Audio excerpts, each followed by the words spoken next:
What do we make of America post-election? Obviously, in New Jersey and Virginia and New York and elsewhere, there were some disappointing outcomes of the races. It doesn't seem like the Democrat Party in the United States has any moral limits. What does that mean for us? Should we just be pessimistic? Well, my dad, who is always very optimistic, but also very practical, is here to break all of that and so much more down for you today. This episode is brought to you by our friends at Good Ranchers. It's goodranchers.com, code Allie. You'll get a discount when you use my code. That's goodranchers.com, code Allie.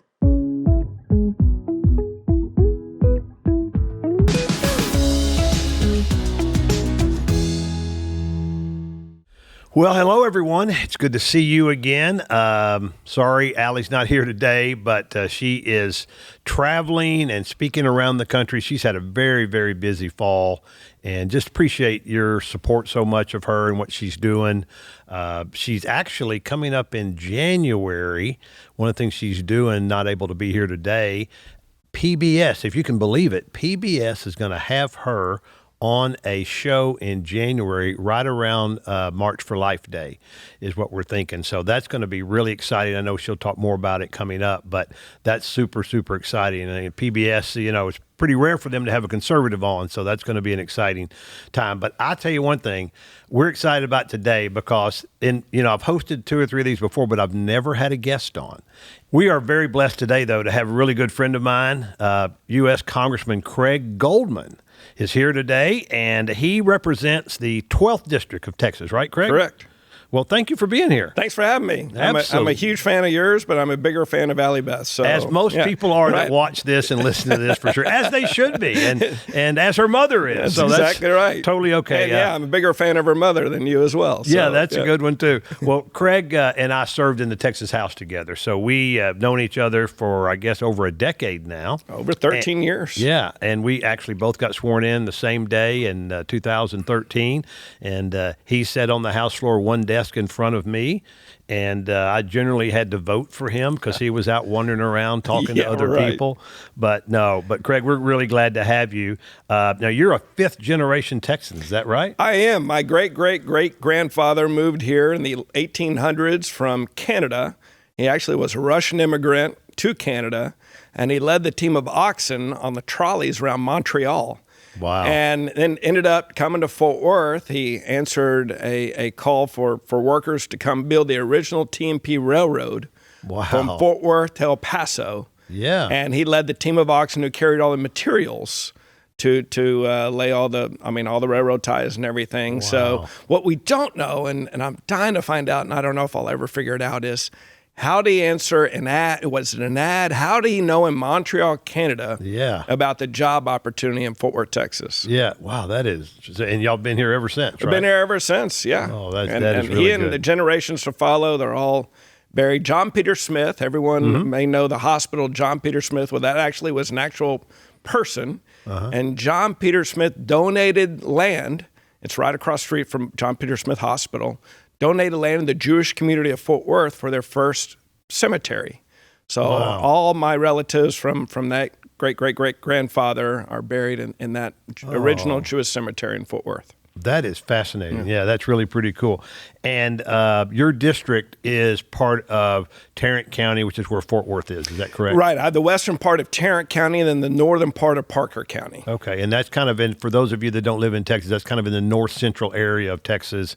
And how many people would you represent? We represent close to 750,000. About 750,000. Yeah, but you tell that to a Texas state senator, and that's peanuts. Yeah, that's right. They represent close to 1 million, and then in the next census, they'll represent over 1 million people. Imagine that. Wow, that is fascinating. Well, Craig was one of the very effective legislators in Texas, and he was elected to Congress in 2024. Last year.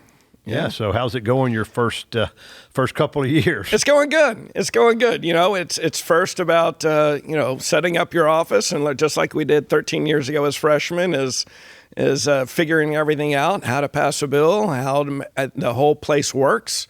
We, of course, got to know how the Texas legislature worked. But, being a freshman up in Congress, you don't know how that works. So a lot of it is the same. That's the good news. So I didn't have to, wear my, training wheels all that long. But it is a learning process. But it's been great. The most interesting thing people ask me all the time, is it just the swamp up there? Is it crazy? We all know 5 to 10 members of Congress because of our phones, right, on social media. But there are hundreds of people who go there every single day, in my opinion, for the right reason, to represent their districts, to fight for America, to fight for the good. And, I'd like to say right now, I mean, we're at a great time in American, not the shutdown, but we're in a great time in American history of having control, the Republicans having control of the House, the Senate, and the White House. And like we did this summer in passing the one big, beautiful bill, doing good things for America. Yeah, well, that's outstanding. Interesting.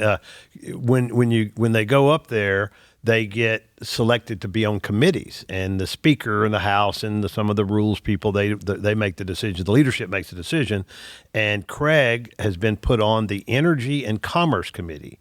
And I did a little research yesterday.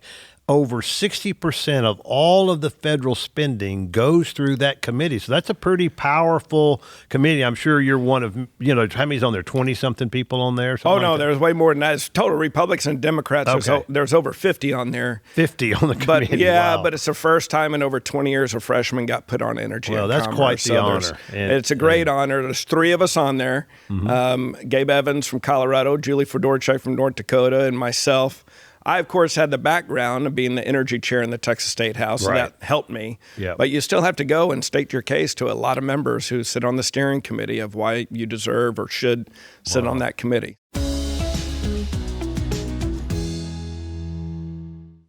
Let me take a pause for our first sponsor, and that is We Heart Nutrition. This is the pro-life Christian supplement company. I have been taking their supplements every single day for almost 2 years. I've seen a big difference, not just in how I look and feel, like hair, skin, and nails, my immune system, but also in my blood work. My iron is up. All of my levels are looking really good. And I attribute that to We Heart Nutrition. I've been taking prenatals and supplements from other companies for years and years. And always I would hear that I'm anemic, or I don't have enough vitamin D, or I don't have enough vitamin C. Well, now I go to the doctor and that's just not the case. I don't know who else to credit that to except for We Heart Nutrition. It's because all of their ingredients come in the most bioavailable form. So their supplements actually work. You're actually absorbing the ingredients in each of them. But the best part is this is a pro-life company that puts their money where their heart is. They donate a percentage of every sale to pregnancy centers across the country. They've raised hundreds of thousands of dollars for these pregnancy centers. Jacob and Kristen, who own this company, they're amazing. We've had dinner with them. They're just a genuine Christian couple that want to glorify God with making really great products for your body. They've got some new products. They've got an immune supplement. They also have a probiotic. Both of them are great. I've been taking them. Go to weheartnutrition.com. Use code Allie. You'll get 20% off your order. That's weheartnutrition.com, code Allie.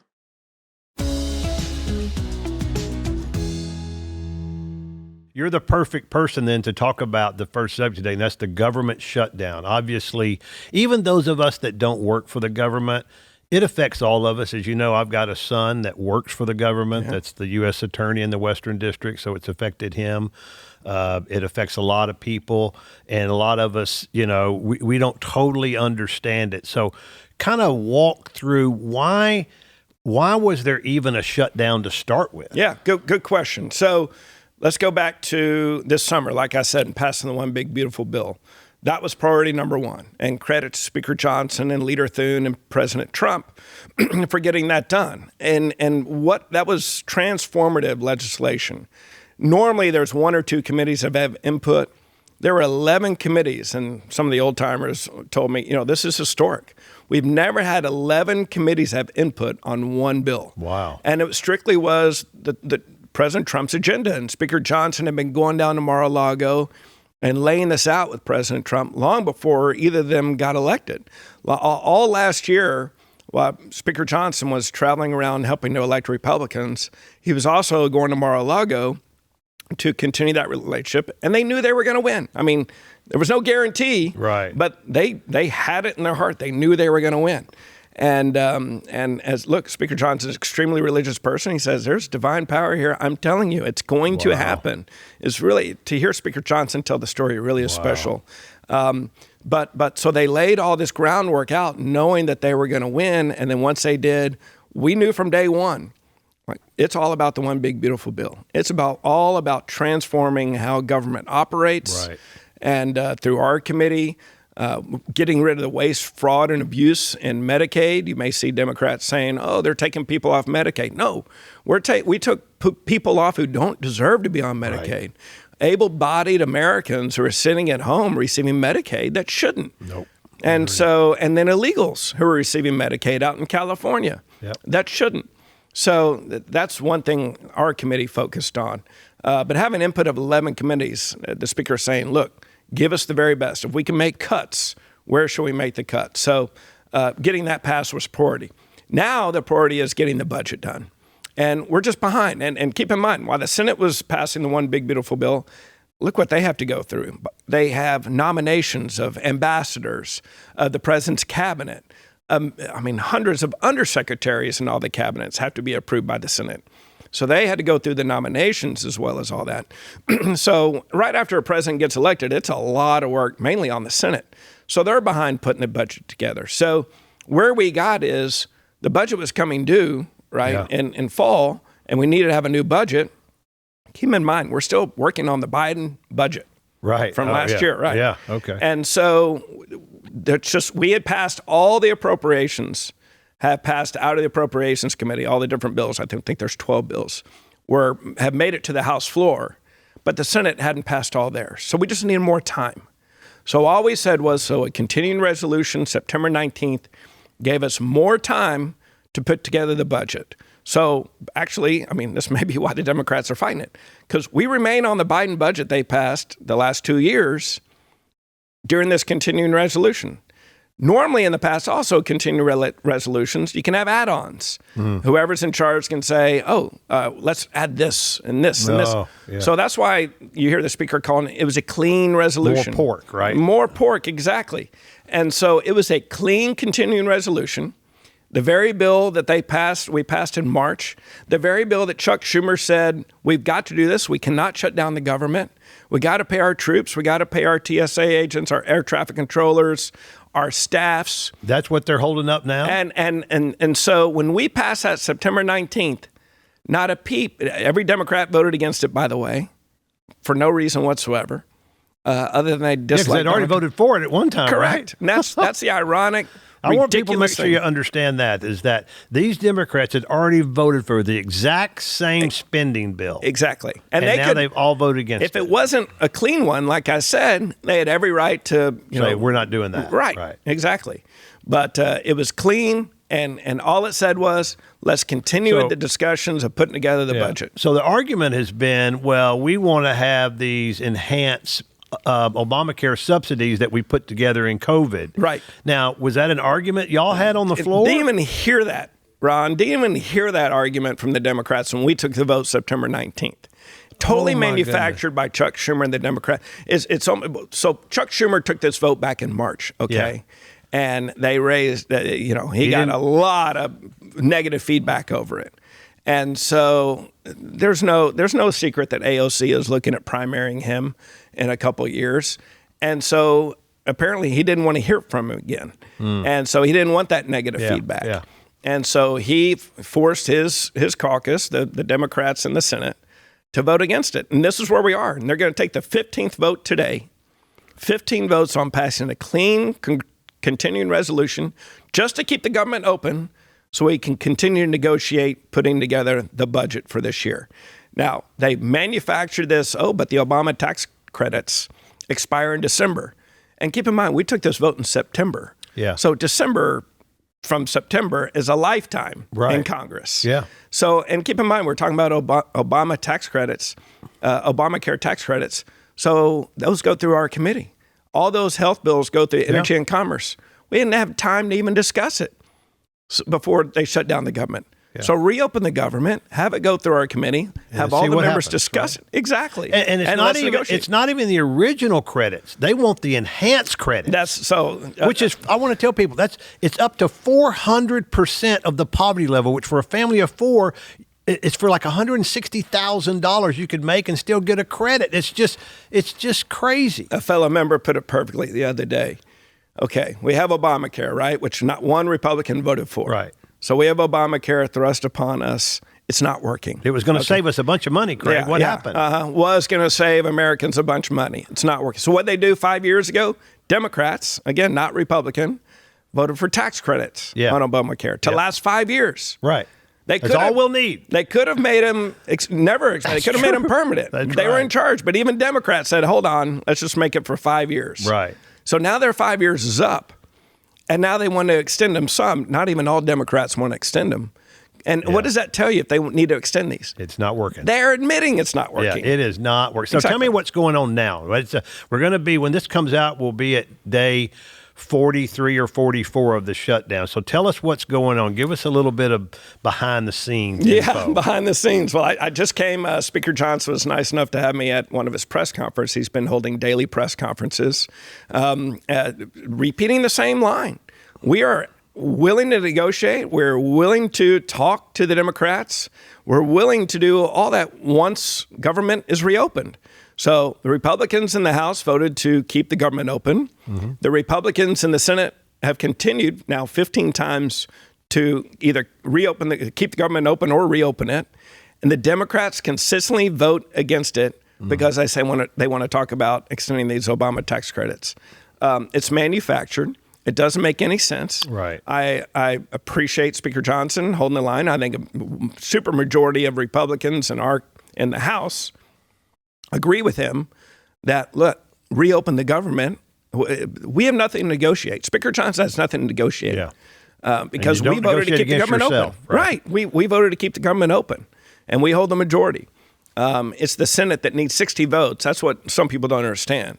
We had the majority rule in the House. They need 60 votes in the Senate. So they do need 5 or 6 Democrats to come across. Are you hearing anything about whether or not they'll get rid of the 60 vote on this issue, this particular issue? So I know President Trump asked them to look at that and has talked about being in favor of that. It just would never pass the Senate. The challenge is that gun kicks as hard as it shoots, is an old saying. It's a great line. Because it could come back around. And we stopped a bunch of bad stuff in the past from Obama and from Biden. As some people have said, that if the Democrats, and when the Democrats, I mean, look at history does repeat itself. History has a long arc. That's exactly right. So that one day the Democrats will take control of the Senate again, hopefully not in our lifetime. Right. But one day they will. And then what could happen?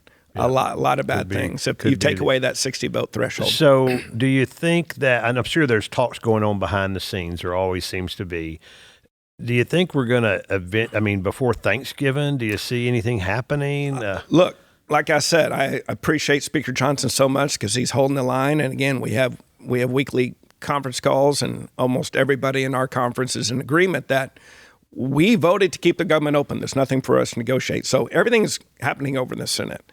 The good news for us is we're in our districts. I'm able to, rather than a normal week where I'm in D.C., I've been in my district. I've been able to meet constituents. I've been able to go to club meetings. I've been able to go to lunches and breakfasts and dinners that normally I wouldn't be able to make. So we've made the most of it by being able to be in the district and travel around and meet with constituents. Yeah. And let me one of the things that some people get confused on too is that the Constitution requires that the Senate and the House get paid. That's not a statute like a law. It's in the Constitution. However, some senators and some congressmen have said, hey, during this time, just don't pay me during this time. Is that true? I submitted a letter, so I didn't get paid on the first like normally. So, I think a lot of members of Congress have asked. And I think that's the right thing to do during this time because other people don't even have a choice of that, right? There's supposedly legislation already written when we get back to remove our salaries and for that to be a vote when we get back. I certainly would vote for it. Sure. Yeah. When others aren't getting paid, we certainly shouldn't get paid. Yeah. And most of these people, though, when they come back, they'll get their back pay. Everyone. Yeah. When we reopen the government, everyone will get their back pay. And they'll kind of get that all at one time, probably. They'll get caught up and then they'll get back on the regular schedule. That's exactly right. Yeah. Well, thank you for coming in and being a part of this. Craig is a very close friend of mine and he's doing a great job in D.C. And Craig, tell people if they want to kind of follow what you're doing in your office, how can they best kind of keep up with you and, maybe send you questions? Yeah, right. Well, you can sign up for my newsletter. You can go to my website, my government website, CraigGoldman.gov, and go, I have newsletter we send out. We don't send it out daily or monthly, just as there's news. I don't flood people's inboxes because I personally don't like that when someone just floods my inbox with just because you can. So when there's news, and that's the best way to do it. All right. Well, thanks for being here. Thanks for having me. Greatly appreciate it. Take care.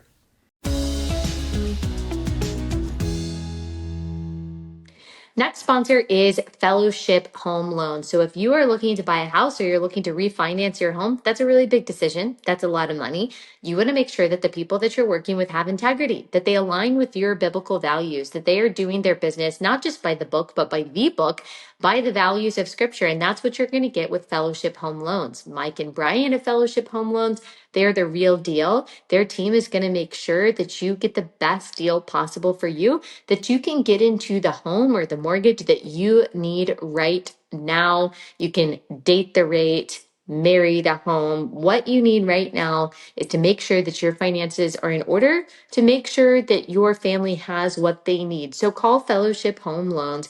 You just go to fellowshiphomeloans.com/Allie.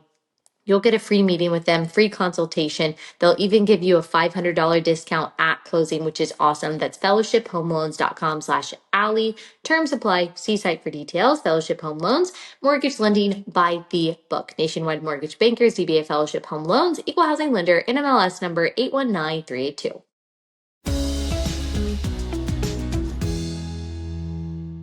Really appreciated Congressman Goldman being on, and I hope you enjoyed that as well.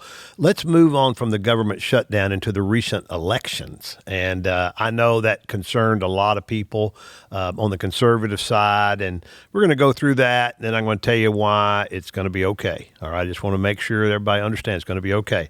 But it was interesting that in the Virginia governor race, the Democrat won by 10 points, and the New Jersey race won by 13 points. And in New York City, mamdani got 50% out of three major candidates that were on the ballot. So let's go one by one on these and kind of talk about them. First of all, Virginia is a blue state.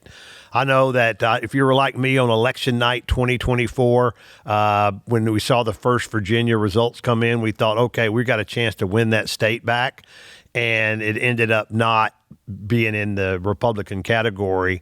But Trump did get within 6 percentage points, and that's probably the closest that anybody's gotten since, I don't know, President Bush probably got closer to that, may have even won it. I don't remember. I should have looked that up. But interesting that the reason behind the Virginia change, and Governor Youngkin did a good job, and Winsome Sears did a good job, okay? They both did a good job. But there's hundreds of thousands of federal employees that live in Virginia. And most federal employees are liberal. That's what's happened over the years. The Democrats, when they've been in power, have glutted the federal government with people that were loyal to them. And that's what happened. It was hard to overcome all those people that live in Virginia right around D.C. And I think Winsome Sears did a good job. As she said, she's not going anywhere. But let me tell you what that shows, okay? And this is a very, very important point. We have gone through redistricting. You've heard, this Prop 50 in California passed, so they're going to be able to change some of their districts, probably make them more blue. Texas did some redistricting and what have you. And the complaints out of the minority community, and primarily been the black community, although Hispanics sometimes have made this argument as well, is that, look, we need to be able to elect someone to elected office that looks like us. And therefore, if you try to separate, separate us so that we don't have very many of the minority in a particular district, we can't elect somebody that looks like us. I'll tell you what, that is 100% hogwash. Virginia has a very high population of minority voters, a high population of black voters. They had the absolute opportunity to elect a black woman to be their governor. Not only would it have been the first female governor in history for Virginia, it would have been the first black female governor. And so don't come tell me that we want to elect someone that looks like us. That is hogwash. You want to elect someone, listen to me, liberals, you want to elect someone that believes in the same policies you believe in. And there's absolutely nothing wrong with that. Just don't lie about it, because that's what you've been doing. And don't try to make that case in court that we need to elect someone that looks like us. You want to elect someone that votes like you. And Winsome Sears was not going to do that because she understands the American dream. She came here as an immigrant out of Jamaica with her dad and nothing. Their family didn't have anything. She worked her way up and she lived the American dream. What more could someone that comes from maybe a disadvantaged community want than to have that representing them? But no, because she didn't believe in killing babies right up to the 9th month, because she didn't believe in giving away free stuff to everybody, you said that she's not good enough for you. You wanted to vote for this white lady, which is fine to do that. I don't care. All right. But don't say it. Don't tell me that you want somebody that looks like you. You want somebody that votes like you. And that's all there is to it. And that's what happened in Virginia. That's the best case I could ever make for that. I don't want to ever hear that of any of my friends on the other side again, that, oh, you're discriminating. No, we're not discriminating against you at all. Not at all, because we are discriminating against because of your policies, but not because of, your color of your skin or your ethnicity or anything like that. It's because your policies stink and they're bad for America. And I'm hoping that more and more people will understand that. Now that I've gotten off that tirade, it is interesting that 48% of the people that voted in Virginia said the economy was their number one issue. And of those people that said economy was their number one issue, 62% of those voted for the Democrat candidate. And so... And it probably has a lot to do with the government shutdown. A lot of those people haven't been getting paid in the last few weeks, and that's why this was orchestrated by Chuck Schumer. And again, the last episode that I recorded here, we showed congresswoman that was kind of saying the quiet part out loud that, hey, the families that essentially, he's paraphrasing, but the families suffering gives us leverage. And they absolutely use that leverage to gain the votes.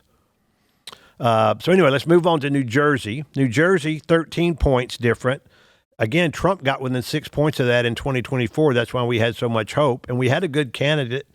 But the number one issue, this is so crazy. The number one issue that voters said was the cost of electricity in New Jersey, which is some of the highest costs in the country.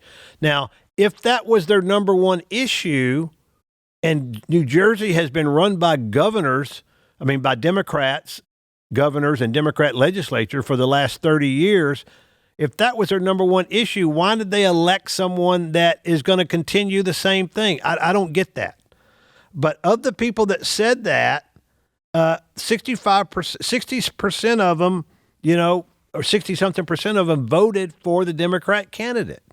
So it's crazy. I don't understand it. So what it really tells you is that identity politics is still at play. And the Democrat machine in New Jersey is very strong. I get that. No question about it. And so that is what happened. And again, they offer free stuff to people, and people like free stuff. And that's one of the problems in our society is everybody wants something for nothing. So that's what happened in New Jersey. We'll see how it goes. I was disappointed in that. I wasn't so much surprised that we lost. I was disappointed in the margin that we lost by. But I'm telling you, there's a silver lining in this. And if you'll stay with me, I'm going to tell you about it, okay? Don't turn off that dial, because there's a silver lining in all this. Next sponsor is Good Ranchers. You might not know this, but when you see beef and chicken at the grocery store that says made in the USA, it's not necessarily made in the USA. It was packaged. It was put in plastic in the USA, but it might have been imported from anywhere, China, Nicaragua, we have no idea. And we really have no way of knowing the quality of this meat. You want to know where your meat is coming from. Seems pretty important. And you want to support American companies. You want to support American farms and ranches. These are like salt of the earth people, the backbone of American industry. history. So get all of your meat from Good Ranchers because their seafood, their chicken, their beef, their chicken nuggets, all of it is from an American farmer ranch. We love their bacon, especially in time for Thanksgiving and this holiday season. You want to support America. You want high quality meat. So get your order from Good Ranchers. It shows up to your front door on dry ice. When you use my code Allie, you get $40 off your order, but then your second order, you also get $30 off. Your third order, you get another $30 off. That's a $100 discount on all American meat. Go to goodranchers.com/Allie. Use code Allie at checkout. That's goodranchers.com/Allie, code Allie.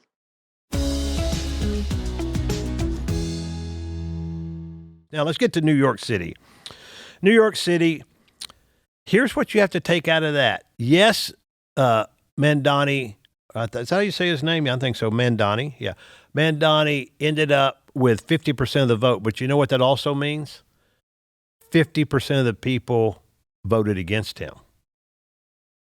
So half the people voted against him. He got less of a majority than the people in Virginia and New Jersey got, the governors got.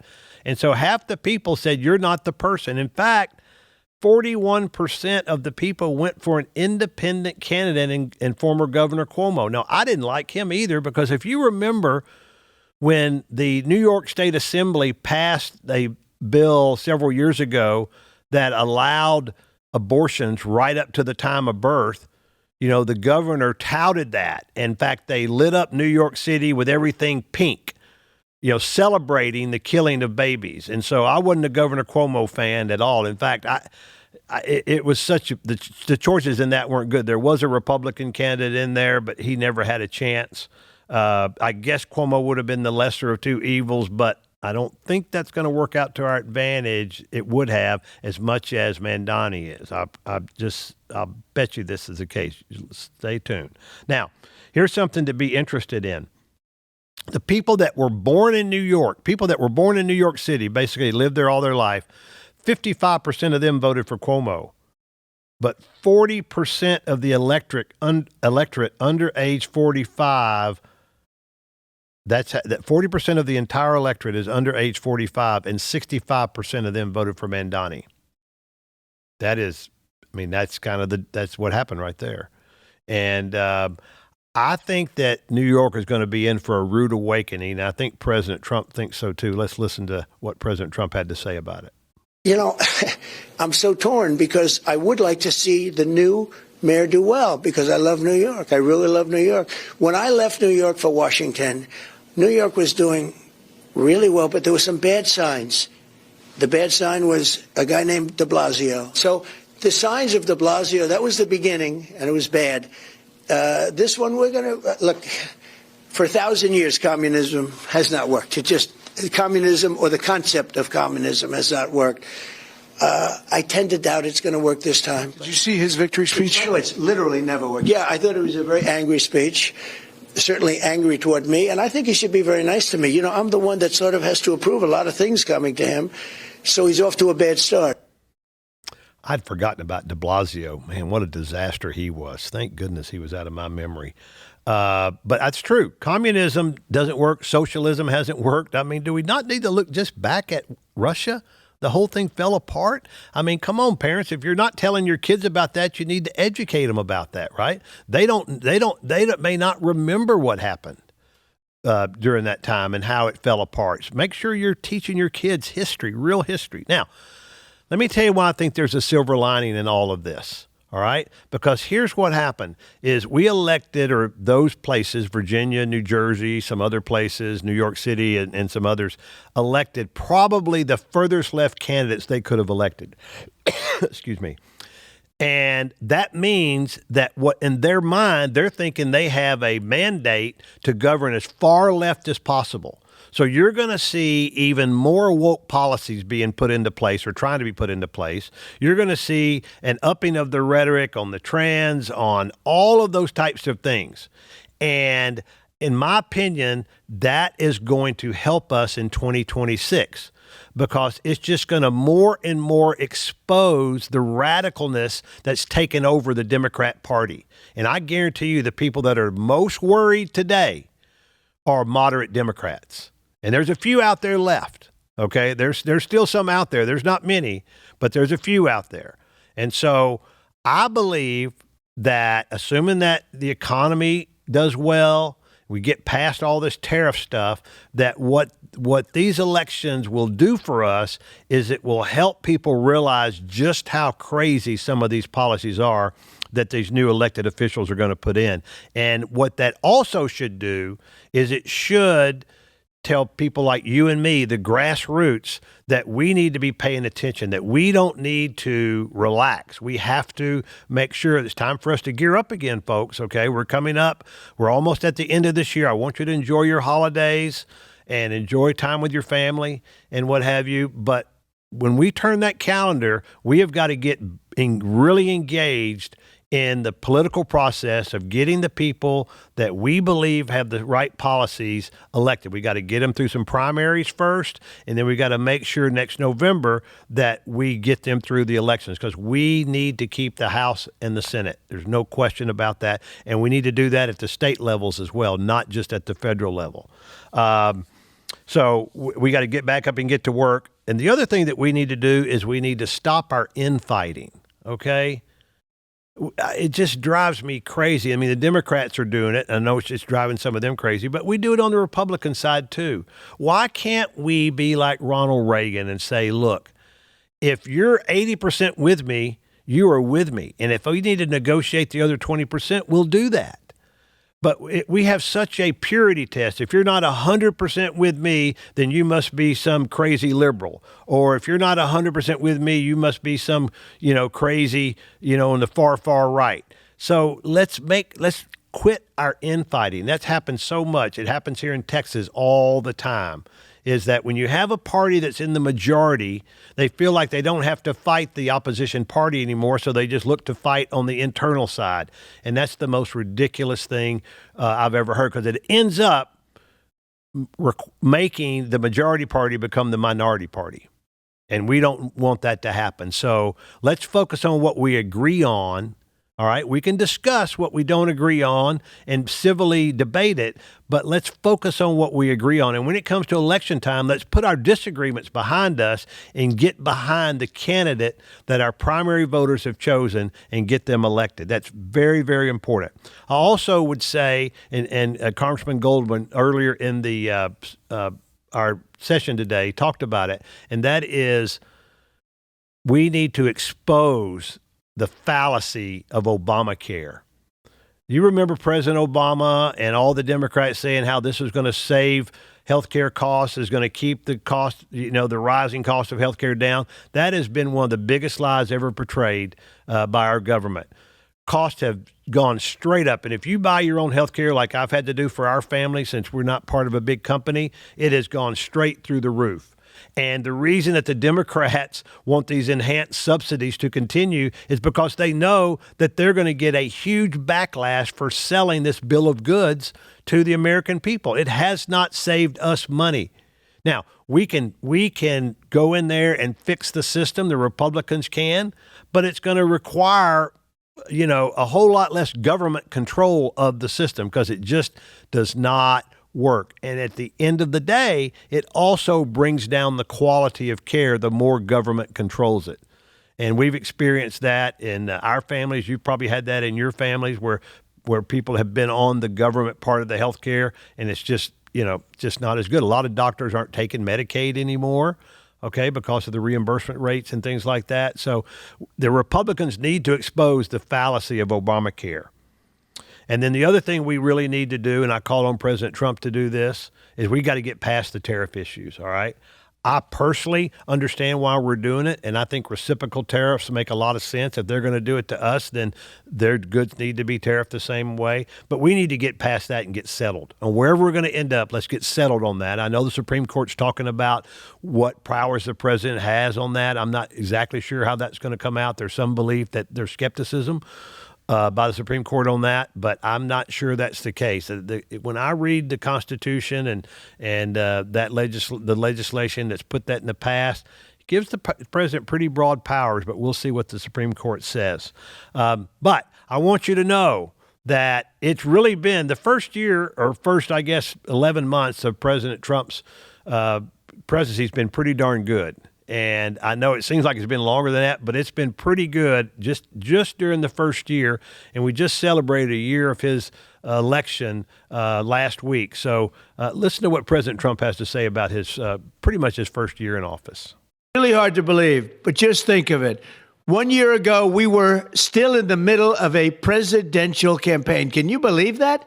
It seems like 10 years have passed since that time, since we've done so much. We have really done a lot. It's frankly a very different world. America is back, and America is respected perhaps like never before. Our economy is roaring, our border is secure, and our country is poised for greatness. We are doing better than anyone ever thought possible, and no president has ever come even close to doing what we've done in 9 months. Thank you very much. That is such a true statement. I was talking to my son the other day about this, is that like him or not, President Trump will be one of the most consequential presidents in history so far. Now, again, I didn't say, you may say one of the worst, other people may say some of the best.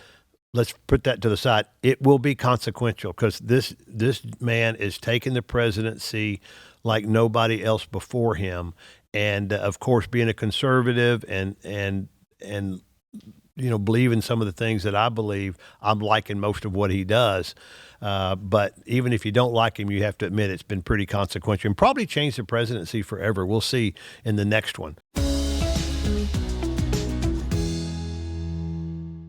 Next sponsor is Adele Natural Cosmetics. Yes, I've been talking to you about Adele for a long time, and that's because I love them. I use their products every single day.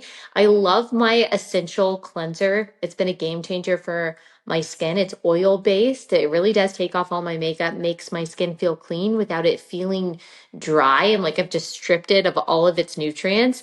I also love their cosmetics. So I don't always wear it when I'm in the studio just because the lights, you kind of need the heavier stuff. But when I'm not in studio, I love their moisturizing foundation. I love their blush. I love their glow. It just goes on so well, looks nice. And I feel really good knowing that it's actually good for my skin because all of their ingredients are natural and holistic. So go to AdeleNaturalCosmetics.com, use code Allie. You'll get 25% off your first order. That's AdeleNaturalCosmetics.com, code Allie. Now let's go to the fun part. I love doing this, and these are questions that come in from you, the audience, that you respond to requests by Allie on Instagram, and I don't have very many that I'm going to be able to go over today, but again, you can email me those at ron@ronsimmons.com, and again, if I haven't responded to your email yet, please email me again because it just got lost in the shuffle a little bit, and I apologize for that. All right, the first question is, my husband refuses to advance his career to provide because it's not his passion. So I think what I'm hearing you is whatever work he's doing is not his passion, right? I think that's what you're saying. And if that's the case, I say to that your passion above your work should be providing for your family. I talk about this in my book, Life Lessons from the Little Red Wagon, in that I had a very good career in a wealth management company. I enjoyed that, but that wasn't a passion for me. I didn't grow up thinking, man, I can't wait to grow up and get out of college and be a wealth manager. That wasn't an issue for me. But what I did have a passion about is making sure that I lifted my family out of financial mediocrity. That was really important to me. And therefore, the means that I got there was less important than the ultimate goal.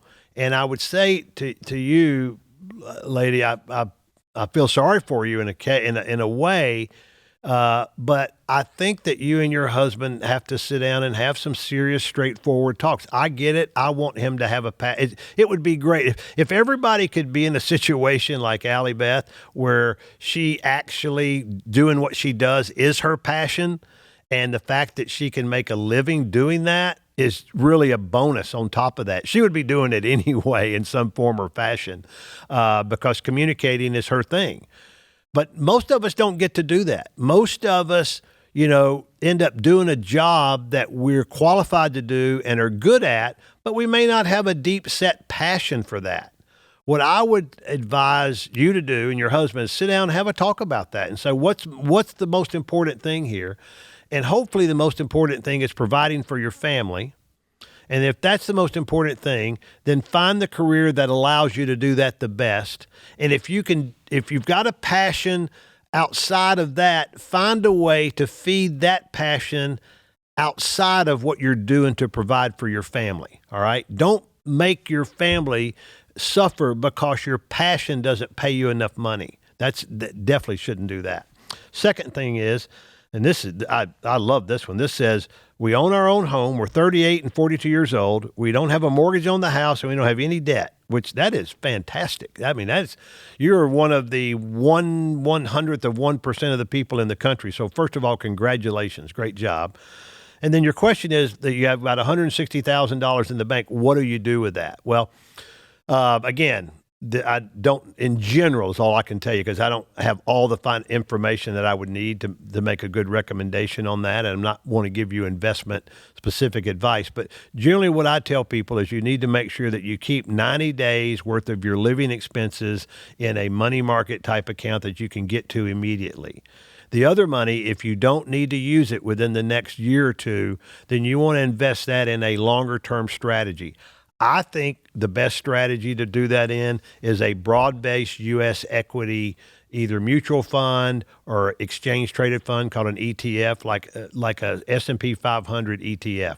I think that gives you the broad base, and over the long run, over pretty much any 10-year period since 1929 when they started keeping these records, that has been the best return that you could get, would be that type of diversification. So I would do something like that. I wouldn't get into, if you've got something that you're really interested in, like maybe you like to, you want to buy a rent house or something like that. Okay, you can do that, all right, but that really takes a lot of your time and effort as well.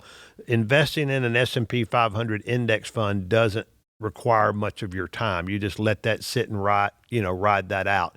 That's what I would do if it was me. The next question is, I live with my parents. I'm 23 years old, live in Texas. Thank goodness. I'm a nurse, and I'm saving for a house.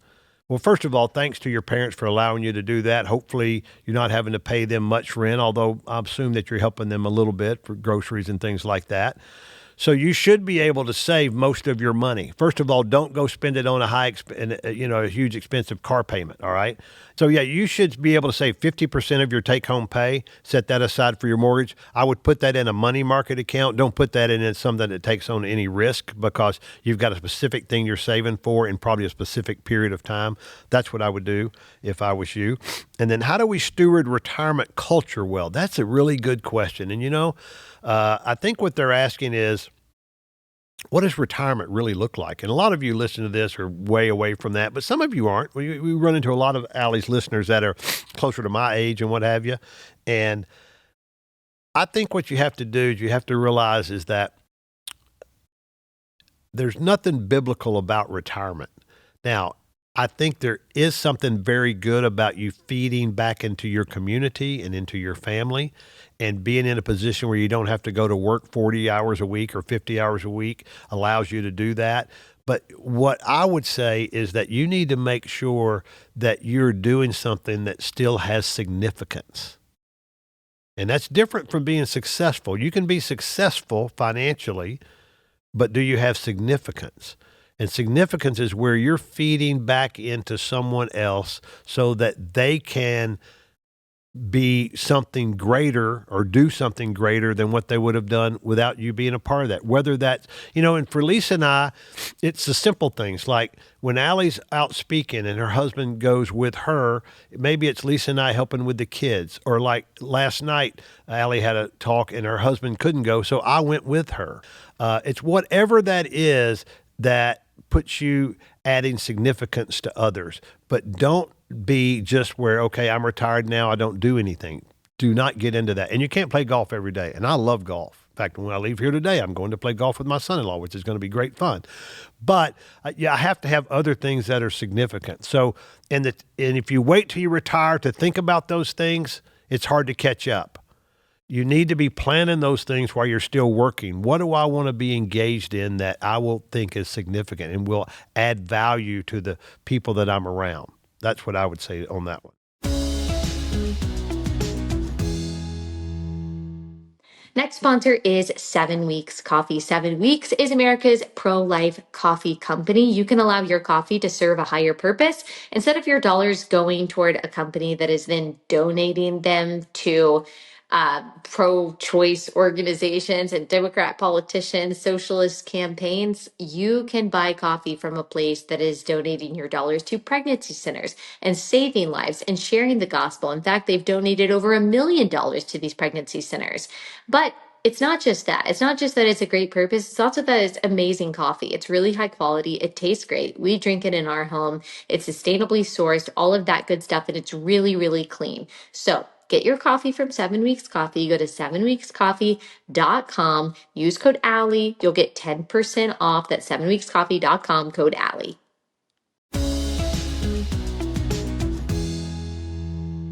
What can I do now to have a solid relationship with my future adult children? Well, while you want to have a very good relationship when your kids are little with them, God didn't put you here to be their friend when they're little, all right?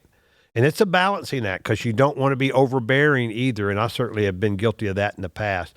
But if you just want to be your buddy to your little kids, then they're not going to have the same respect for you when they're an adult. What you need to do is when your kids are young, that you need to certainly love on them, care for them, but never cross the boundary between parent and child. Don't become child to child or parent to parent.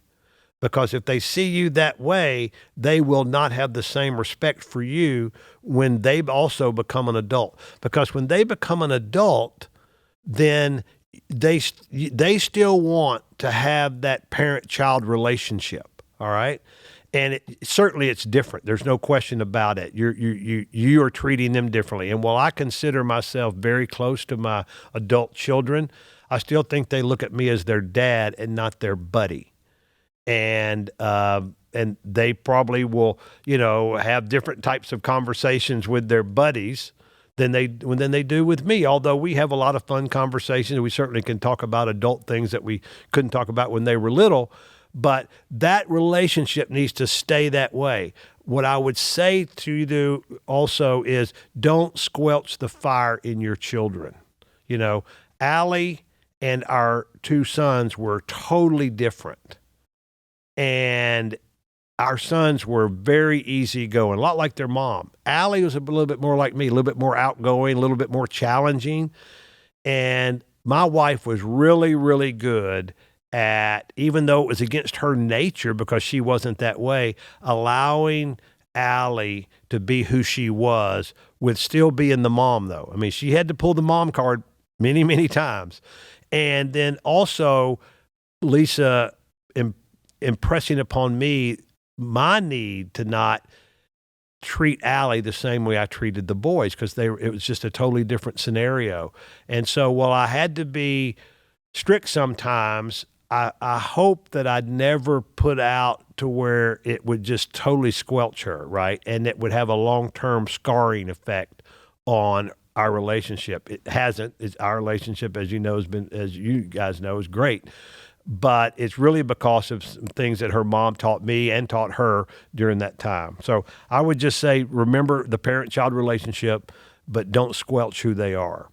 Okay, last question is, how do you raise an Allie? Well, talked about that a little bit on the last one, but I think first of all, God creates us all, creates us individually in His image, in our own, in His perfect plan, in our imperfect selves.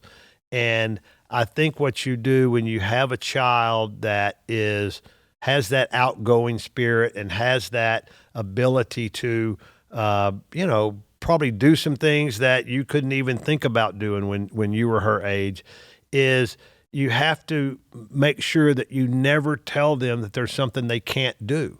Lisa and I, with all of our kids, would always say, you know what? It's possible. It's possible. Let's figure out what do we got to do? and then I'll help them take the next uncomfortable step. We talk about that in the book as well, is how do we help them take the next uncomfortable step? If we just impose upon them the limits that we had on them, like, okay, well, we never could have ever spoken before thousands of people before, then that would automatically get her thinking, well, if they didn't do it, they're my parents. Certainly I can't do it. We just never did that. So you got to leave open every possibility, even though some of them seem crazy. And certainly some of them will be like, there's no way we could ever afford that. Okay. You cannot squelch that. If that's your child's gifting and that's something that they believe they're called to do, then it's our job to help them do that as much as possible. And they're going to stumble along the way, and it's our job to be right there once they've fallen, help them dust themselves off and get moving again.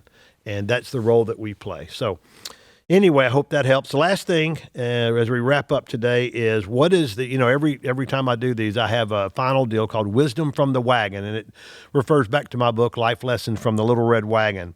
And I guess what I'm thinking about is I hear a lot when I get questions from Allie's audience. I hear a lot about things that are going on in their young lives. And they're things that, although we're in a different time, they're things that Lisa and I experience as well. But let me just tell you something. And I've never used this term when I was a young married, but I've heard Allie use it and my other kids use it. And that adulting, I will just tell you, that was hard work. It is hard work. If you thought becoming an adult, it was just going to be, everything was going to be rosy, that's not the way it is. It's hard work. And I'll tell you this too, and this isn't that exciting, but it doesn't get any easier.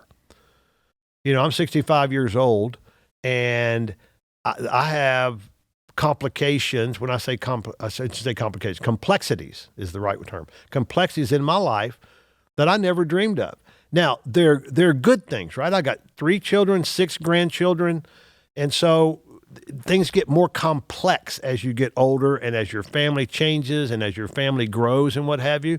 But that's okay. Now, I have a lot of experience I can draw on that I didn't have when I was 30 years old or 40 years old or 25 years old. So it helps me to have that experience.